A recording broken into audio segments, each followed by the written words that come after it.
皆さん、こんにちは。はじめまして。シャリア・ミラズです。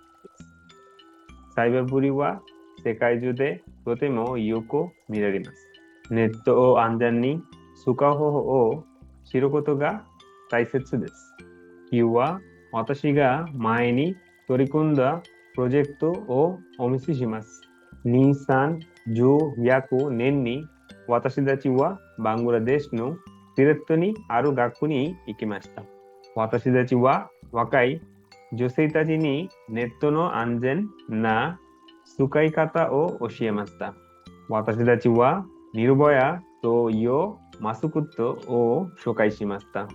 それは勇気と自信を表します。私たちは学生にアンケートを実施しました。私たちはグループを写真を撮ってみんなに学ぶことを楽しくしました。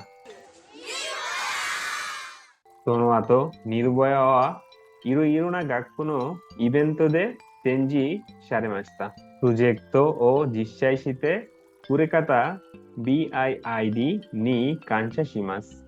よろしくお願いします。ありがとうございます。